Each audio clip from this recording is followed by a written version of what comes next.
exactly like him. Exactly like him. Talk like him, everything. Dress like him and everything. I got to get a little bit close because I don't have my microphone. And I started crying after he left because it was just him. Yeah. You know? And I know he passed away, but this guy looked exactly like him, like you wouldn't believe. Right. And I was like, is this really true? Is this really happening? You know, is he still alive? You know? How long ago did he pass? A year ago. And I haven't seen him after he died. I was there when he died, and then I left. Were you housed when that happened? Yeah. Whereabouts was that? In Lewis. Yeah. It was a nice apartment and everything. How long were you housed for? A couple of years. A couple of years? And how was rent taken care of? My check. So you receive a SSI check. You receive an SSI check. Yeah. Which helps.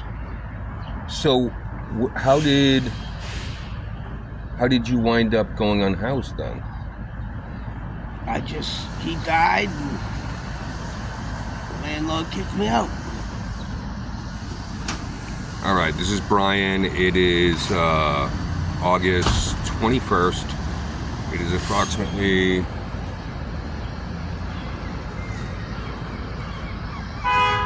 7:20 in the morning, and I'm conducting interview number 7, I believe. Check the audio for that. So I'm sitting here with somebody that came down from Lewiston, and you heard Dawn. Yep. And you heard the beginning of the story of how she initially went homeless in Lewiston. Yeah, I met him.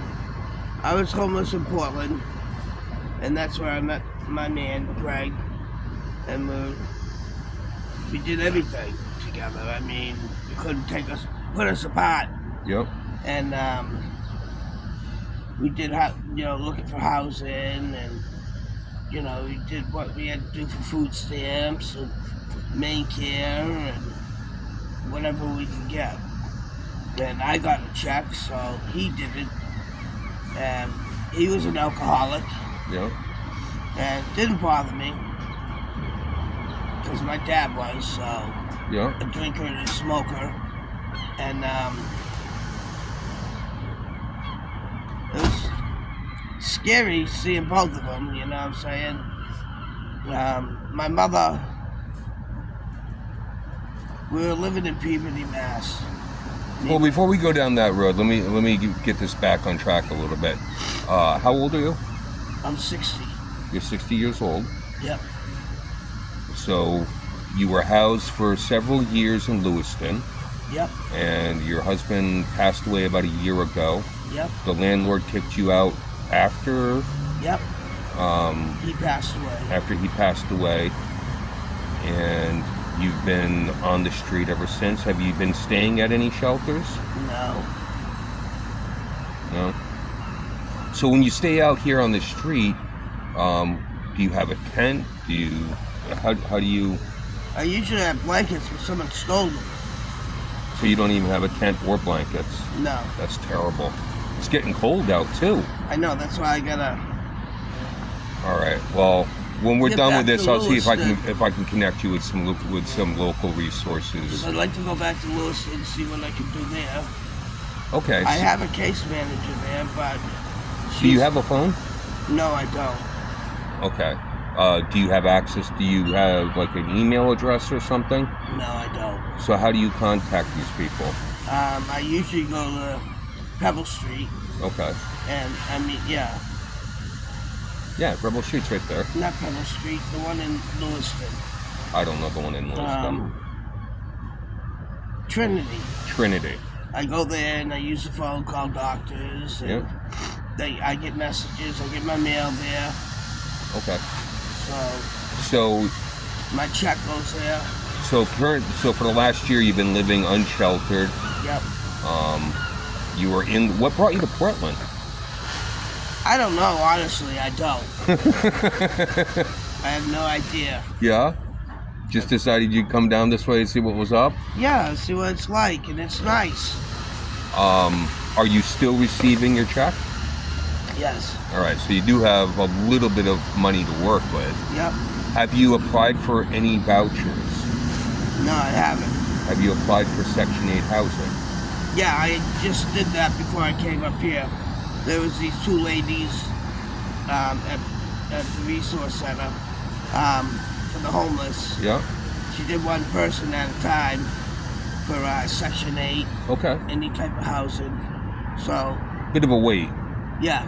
And from what I understand is they've closed new applications until 2025. Oh, that's great. I hate to break the news to I you. know. But I wanted to give you a fair warning. It took me... I don't want you to touch me because I'm pissy. sorry. No, I'm all pissy, that's why. Okay. I don't want you to smell like piss like I do. Oh, hon, I was on the street forever. Well, some people... I get it. You know, take it offensively. No. You're not going to offend me. I know what it's like, so don't worry. It's hard. It really is, because you never know what to expect. No, I know. You know, you gotta see what you can do. Panhandle. Some people use it for food. Some people use it for drugs. Some people use it to make enough money to stay in a motel so they can sleep, take a shower, watch TV. Now, speaking of which, as far as substance use goes, do you use anything? Do you drink? Do you smoke weed? Do you do drugs? I drink once in a while. I used to do drugs, but I don't anymore. Good for you. But I put on too much weight ever since. Yeah. But you know what? I feel better. What was your crack? Yeah. Yeah, you like that crack? Crack and alcohol. That's not a bad combination. Yeah, but it's expensive. Yeah, it's an expensive My habit. heart, I got a very bad heart, and the doctor kept telling me, if you're gonna keep smoking that shit, you're gonna have a heart attack and die. So you listened. Oh yeah, I listened. All right. You know, because it was no, because it was scary. Because I mean, I'm supposed to go have some tests done on my heart and stuff in Portland. I mean, in Lewiston. Okay, so you need to get back to Lewiston. It sounds like. As far as shelters go, have you ever been in a shelter? Yeah, I didn't feel safe. Which one have you been in, or which one? Only the one down here, when it was down here at one time. Oxford Street? Yeah. Yep. So that was a while back. Yeah. Have you been to the new one? No. Okay. So when you were in the shelter, your experience in there was what, personal safety was an issue? That, plus I have sleep apnea. I need a machine to breathe. Because the doctor said if I have to go see my doctor, and then she contacts another doctor for my sleep. I go to this place, and then they do my sleep apnea, and then they contact my doctor, and then they come to my apartment, give me a machine, and they show me how to use it and everything. So where is that machine when you're on the street? I don't have it. Oh, so that's not good. No, it's not. I could die. Oh, that's terrible. Yeah, I know. That's why I pray to God every night. Please, God. Please, God. You know, I beg Him. I do. I beg God so much. So the shelter didn't work out for you. You are on one waiting list. You haven't heard of like the STEP voucher or PATH voucher? No, I never have. Okay, well there's more than one voucher out there, just so you know. I didn't know that. Yeah. So when you're talking to anybody, any of these resource managers, ask them for the STEP voucher you should qualify for. That's for people that are unhoused. It's 2 years. I don't know the exact details as they are today, but when for the winter, I want to go down like Florida or something. How about when you into housing? Yeah, but I mean, if you said it could take 2 years. No, you're right. So you may just follow the sun down south and then come right back. Have you ever been homeless down south? No. Trust me, sister, it's a different world. I heard it is. Yeah, okay, so speaking of which, here in Maine, and I guess specifically Lewiston, when you've been out on the street, your experience with local law enforcement and other people on the street or even general citizens, as far as your safety goes, as far as violence, as far as the way you've been treated? Yeah. Just in general, what's your experience like from being on the street? I saw a lot of violence, a lot of deaths. A lot of death? Yeah. A lot of people hungry. A lot of people with their animals, dogs, cats. Which I don't think is right. Because the dogs and cats, they need a place to stay instead of being on the streets and, people panhandling so they can feed their dogs and feed themselves. I just don't think it's right for the animals or the people, But some people choose to live on the streets. I mean, when I was in Boston, I saw a lot of vets. Yeah. No, I mean, a lot of them. Homeless. So what about homeless. you? I mean, as far as your circumstance goes, I mean, I know you're not choosing. I want to be able to have a place to live, take a shower. So when you think of that, when you think about getting off the street and getting into housing, what does that look like for you? An apartment, a house? Is there any particular? Whatever I can get. Is there any particular place in Maine or the United States? It doesn't matter to me. So if somebody said, as long as it's not that.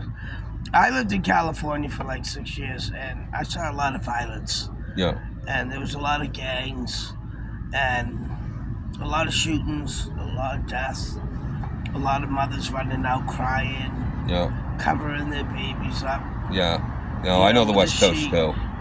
So, but here in Maine, if you were able to get housing in some place a little more rural, rather than like Lewiston or Portland, like I'm talking out in the sticks a little bit. That'd be fine. That'd be fine? Yeah, I'd love it. What is it, like a program? No, I'm just wondering because some people refuse housing because of it lacks public transportation. Well, that's part of it too. I mean, you have to make sure you have a counselor, a caseworker. Yeah. I need that. I know that. So as far as your current resources goes, you don't even have blankets. You get a check once a month. You don't have a phone. And I need to get a phone. But I already applied for the free one, so I can't get a free one. Where do you get your mail? At Trinity. At Trinity. So you really do need to get back there. That's kind of where your base is. There's no apartments available there. Yeah. If I can get an apartment here, I'd be happy. I think you're going to be tough in Portland, too. I think you're going to have to go, like, into the sticks a little bit, or down to, like, maybe Sanford, Biddeford, Alfred. I don't know anything about it, but I would try it. Alfred has a great shelter, by the way. It's there's only 37 people there. You're assigned to a dorm with your own bed. But I'm scared. Of what? Meeting new people, being inside. It's because I'm so used to being outside. Well, they have a huge campus there, too. It's like really big. You can walk around. Okay. They got a lake there, and like I said, you get assigned your own bed in your own locker. How long do you stay there? Until you're housed. It is a dry shelter, though. I don't care. So there's no drugs or alcohol there. I don't care. It's called. It's part of the York County shelter system. It's on Shaker Hill. It's really a nice spot. I was there for 7 months before I got out. You like it? Yeah, I did. I really did. And then what happened? You stay sober and got a place? I went to Milestone first. I got medically detoxed. The one down in Portland? When it was still over on India Street. Yeah. I got sobered up there, and then they shipped me down to Alfred, and I was in Alfred for about 7 months. I'd applied for Section 8 housing when I first went homeless 3 years ago. So that's what wound up eventually catching up to me. I spent the first 2.5 years unsheltered on the street. And then eventually, but that's how I learned about all the vouchers, the STEP voucher, BRAP, PAP. I've heard of BRAP. Yeah. I don't know where you apply for it or anything. Usually that's something that a caseworker is going to do for you.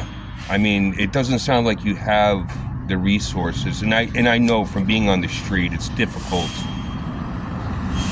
to know what programs to apply for. And if you don't have a phone, how are you going to know?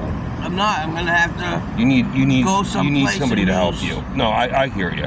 go someplace and use the phone till I get one. All right, so I'm gonna wrap this up. Is there anything presumably some important people are gonna look at this and hopefully take the information that we've all gathered and you've shared? I just want help, and I want off the streets, and Oh, I just want Craig to come back.